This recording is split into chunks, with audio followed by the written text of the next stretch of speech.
Hello, I'm Dave Higgins. Welcome to the nitty-gritty of writing.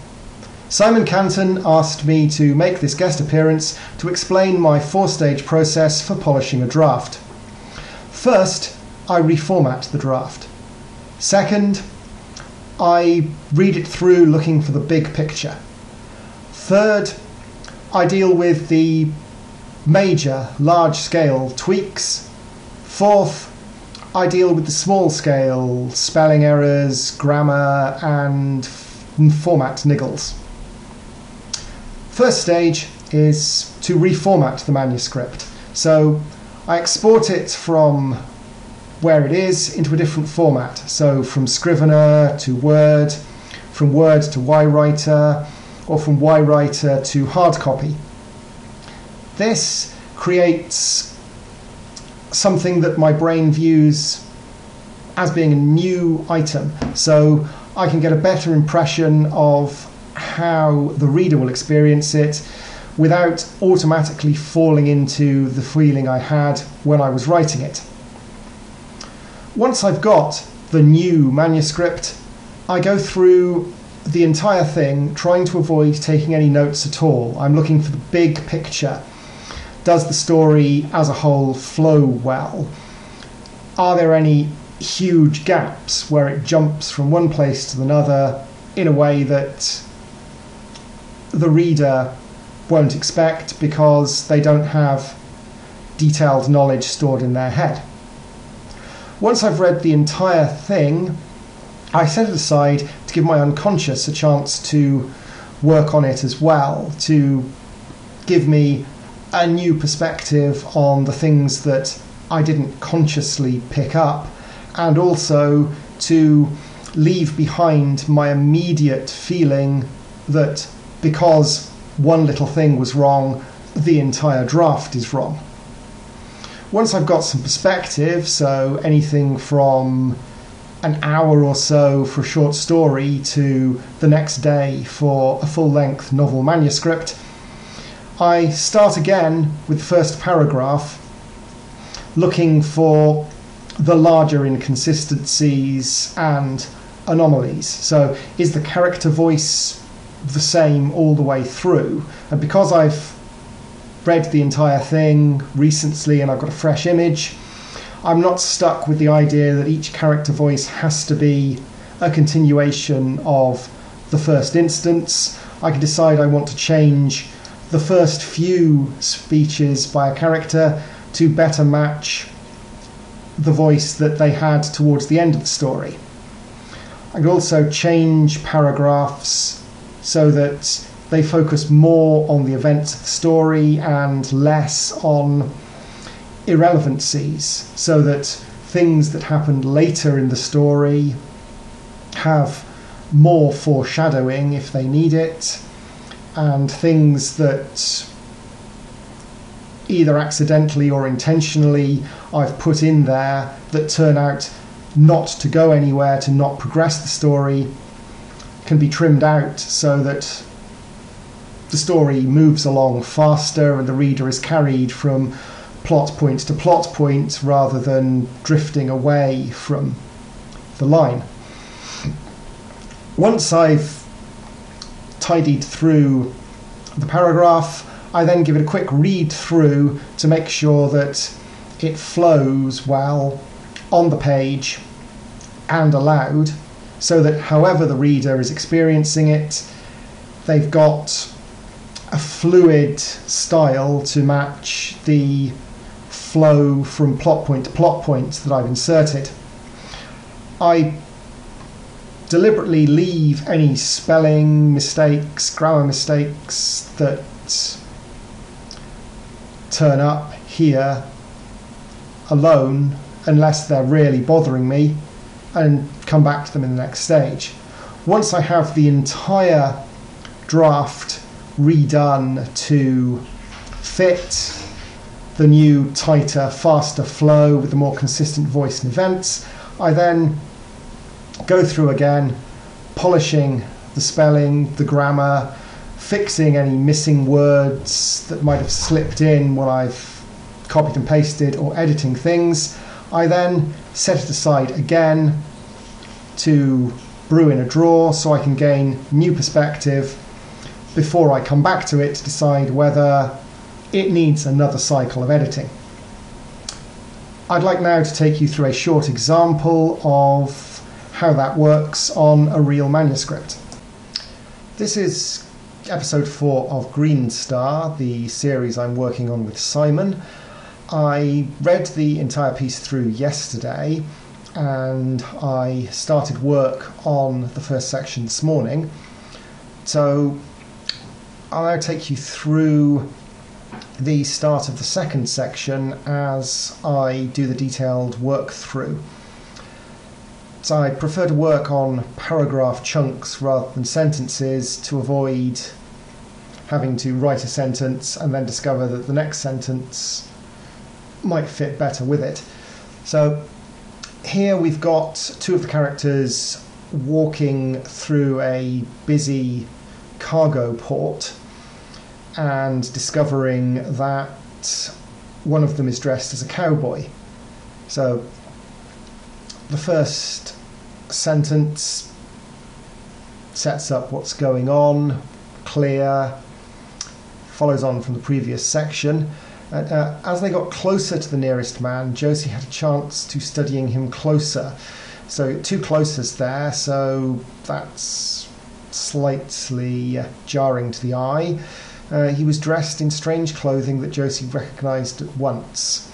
Now, I know that it means that the clothing was strange in context, but for an instant, the idea that the clothing looked both strange and recognisable doesn't quite make sense. So we'll want to reword that slightly.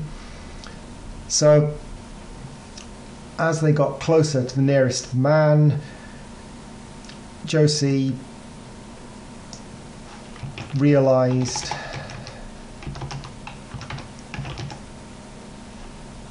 he was dressed in clothing she recognised. Still doesn't quite capture the impact though, so what we're looking for is a way to... Then Josie realised he was dressed in chaps and a 10-gallon hat. So it looks out of place, captures the strangeness because we already know we're in a spaceport, but also the description lets us know that he's dressed in a way she recognises. So, is he a cowboy? So you go to the next paragraph. Bowley explains that everyone has dressed like that for ages. So Bowley hushed her. Well, shush and hushed are the same thing. So to get rid of that duplication, because it doesn't add anything, so we want to move the reader on to the next idea. So shush, and then Bowley will continue in a whisper. Everyone here is anyone that lives here, at least. Here we've got the description and the name. So which of them is more important? Because we want to put that first and then put the other one subordinate. This is a situation where the person who's in charge is come to a decision and other people are going along with it. So the fact that he's head of the station is possibly more important than his name, so we'll leave that as it is. So he started dressing like that, and anyone followed suit found themselves... Oh.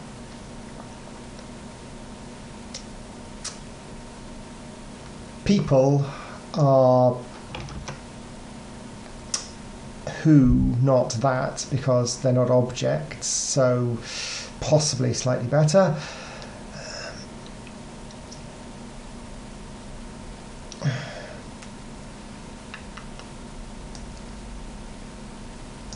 From the context, we already know he's the head of the station, so do we need to clarify that it's the best spots on the station? There's nowhere else he'd be giving them, so cut that out. So anyone who followed suit found themselves getting the best spots. Statement still makes sense. Slightly tighter, keeps the pace going. Otherwise, it's quite a long scene for walking across a cargo bay. Pretty soon, everyone was dressed like that. And now it's normal for them, and we look strange.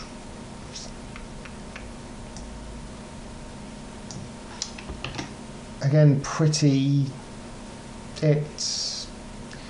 The degree of soonness doesn't matter, so might as well cut it down to soon. Everyone was dressed like that. Now it's normal for them, and we look strange. Makes sense?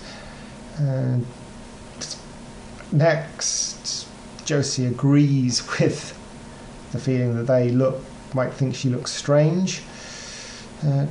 Josie looked down at her silver all-in-one suit and felt they wouldn't be wrong, but thinking she looked strange. It feels a little bit clunky saying it out loud.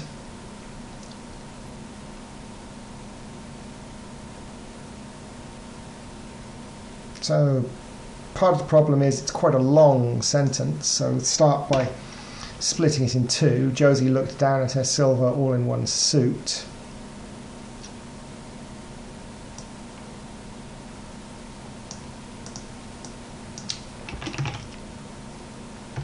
She felt like, well, she doesn't feel like, she feels that. So she felt they wouldn't be wrong for thinking she looked strange.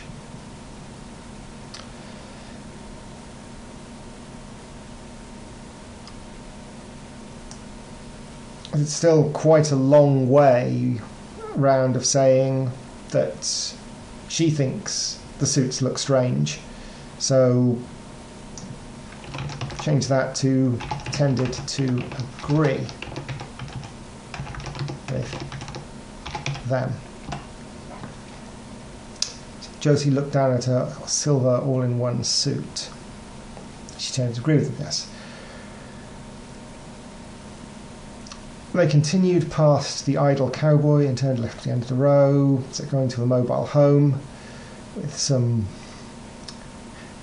looking slightly out of place again.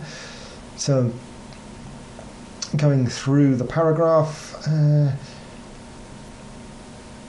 continued past the idle cowboy, turned left at the end of the row.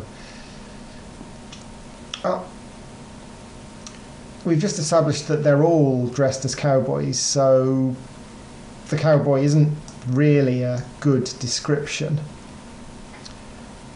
And the fact that they've passed him isn't necessarily something that the reader cares about anyway. So we already know they're walking through the shipping area to get somewhere, so we can assume that they'll move past people. So we turn left at the end of the row. Ahead of them, Josie could see a ramshackle mobile home. Well, we already are seeing things from Josie's viewpoint, so everything that's described is seen, heard, or noticed by Josie in this particular section. So we don't need to tell the reader that it's Josie seeing it. So we can put it into ahead of them was a ramshackle mobile home, which immediately brings it closer, so the reader, instead of hearing what Josie's seeing, is in the position as if they were seeing it themselves. Ahead of them was a ramshackle mobile home, the wheel removed and bricks put in their... sorry, wheels removed and bricks put in their place. It looked out of place so far up in space. Josie couldn't even think how it ended up so far from any...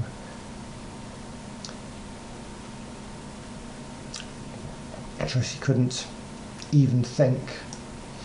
Well,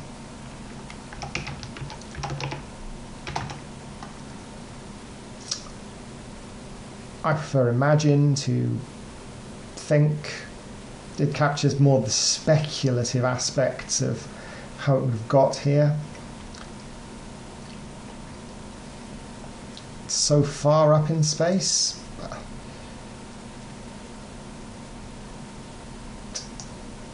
And also place and space rhyme. Looked out of place on the station.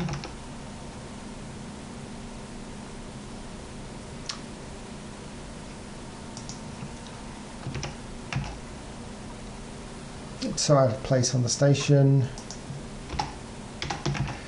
Josie couldn't imagine how it ended up so far from any road or trailer park. It's still not gelling right for me. It looked so out of place on the station. Josie couldn't imagine how it ended up so far from...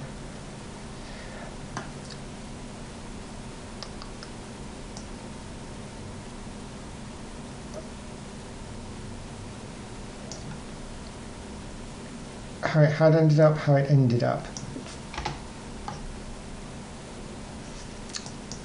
I don't think the out of placeness is adding to the sentence that much, because it's, well, the fact she can't imagine how it ended up there indicates already that it's out of place, so cut that out. Then moving on, Barrelet moves to the mobile home, knocks on the door.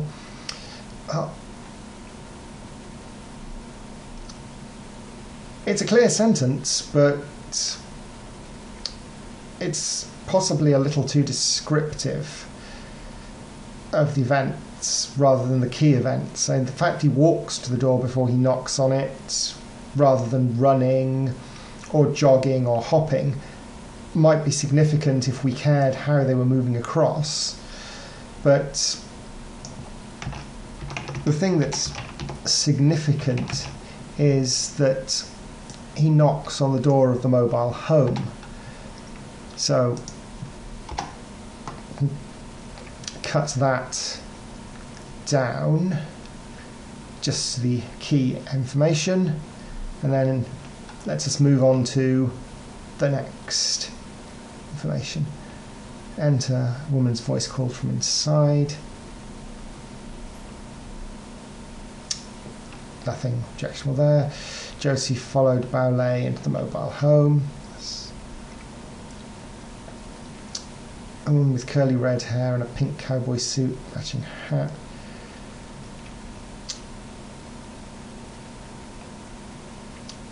So we've got someone having a conversation, and a brief description of her.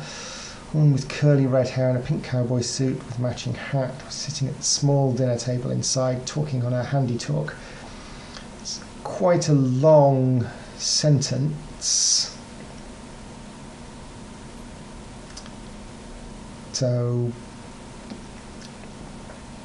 prefer to split that into a couple of sentences. And with curly red hair and pink hair, sitting at a small dinner table. Matching hat, was sitting at a small dining table inside.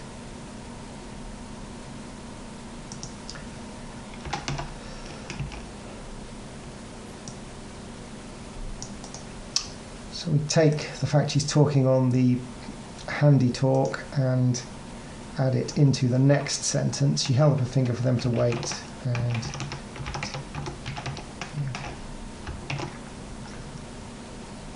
talking on her handy talk.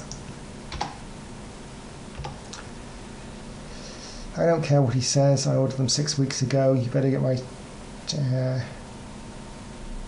Now, I know from reading the entire story that these bits are in bad Chinese as part of a joke, but I want to make sure that they're not something inappropriate because they've been misspelt. I also don't want to stop editing this to then go forward with a search for translations of it. So I want to put a note to myself to come back to this at a later point. Now, I like to put notes at the end of the paragraph I'm working on, and I like to use a double curly bracket because there aren't any words or formats or mathematical patterns that I'm likely to use that use a double curly bracket. So it's very quick and easy to use the find function later to find all of my notes. Note to myself to check the Chinese later. And again on the second line.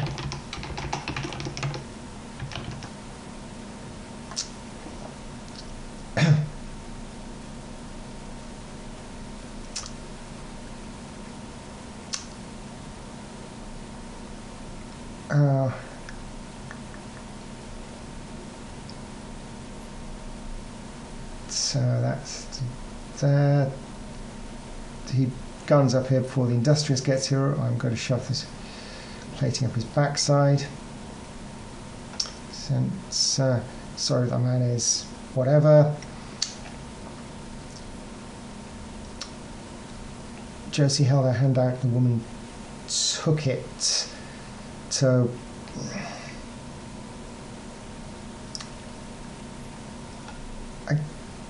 again, it feels a little bit over descriptive to me.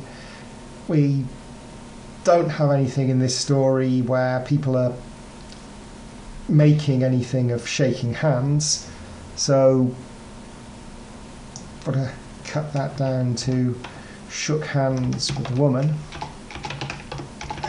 if I can spell it.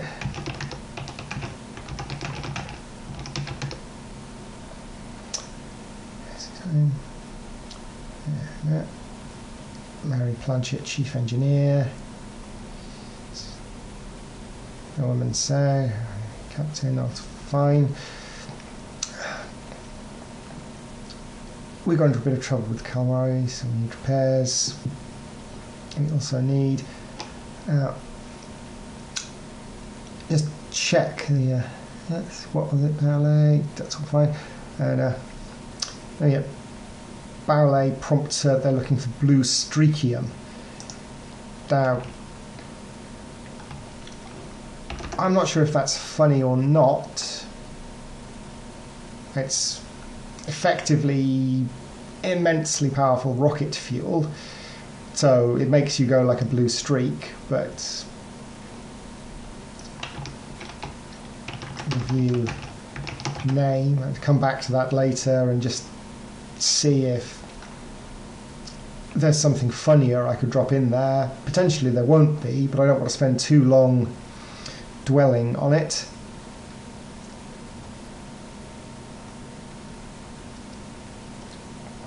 Right, that.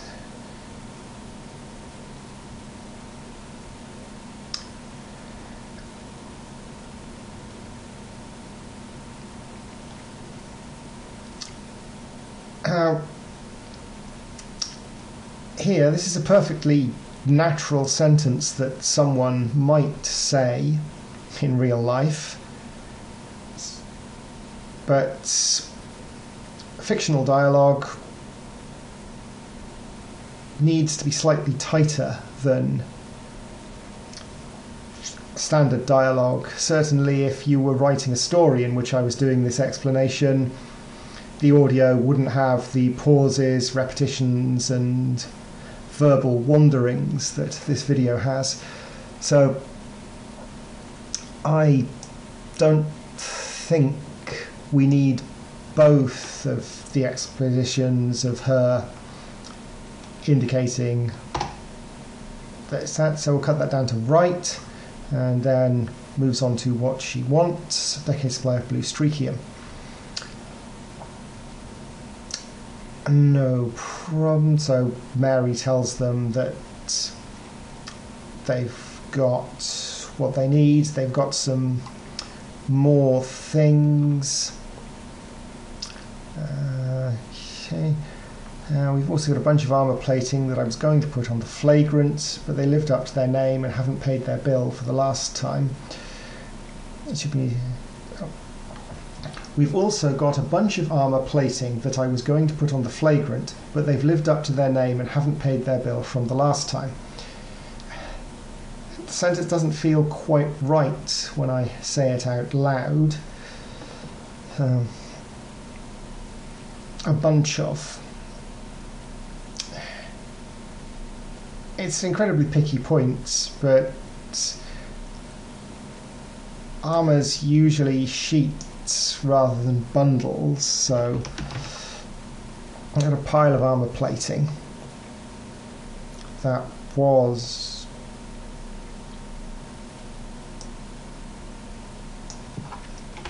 going on the flagrant,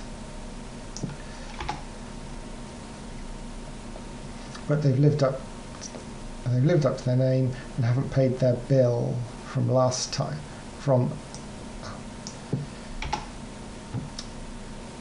Let's trim the sentence down. We've also got a pile of armour plating that was going on the flagrant, but they've lived up to their name and haven't paid their bill from the last time.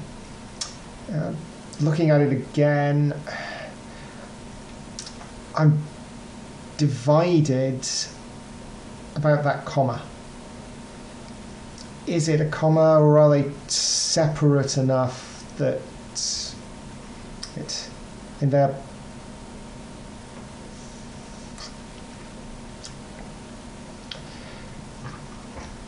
it's more of an aside, really, so change it to a semicolon.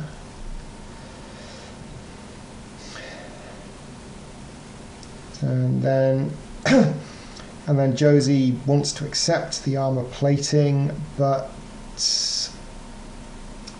she's interrupted by Bowley. So, well,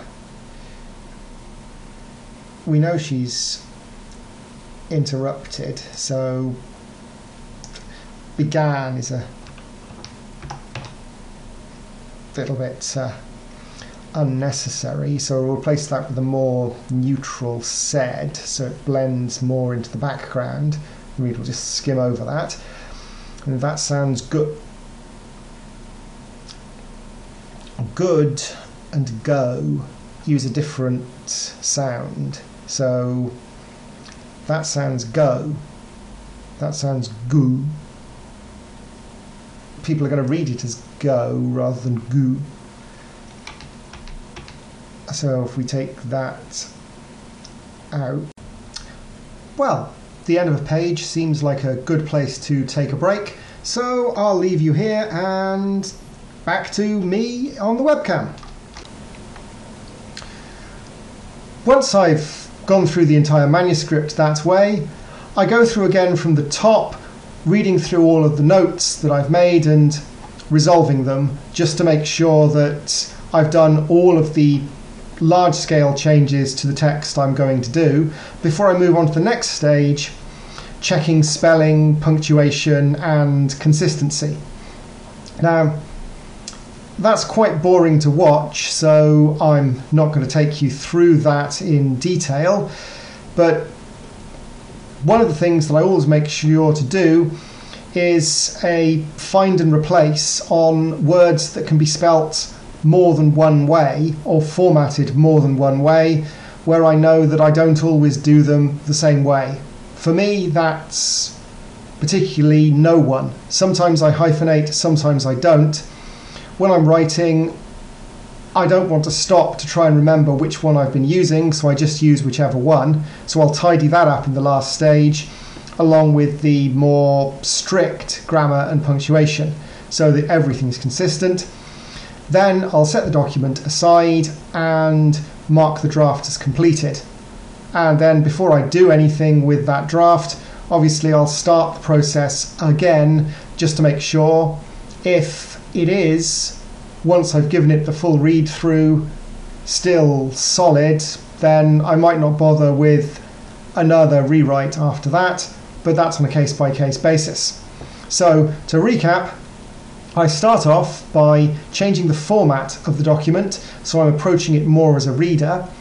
Then I read the entire document through, trying to avoid making any strict decisions or notes, so I'm approaching it again as a reader, looking at the whole. Then I go through and, using that understanding of the whole, work through on a paragraph by paragraph basis, changing the level of detail where there's unnecessary detail, or something isn't explained properly, or I think something needs more or less foreshadowing to get the tension right, and to make sure that the text feels good, which is an artistic thing rather than a strict scientific thing for me. And then I'll go through, fix the spelling, the punctuation, any words that there are two possibilities for, then put it aside and forget about it for a while. If you have any questions or you'd like more detail on anything, then please stick some questions in the comments below and I'll try to get back to you.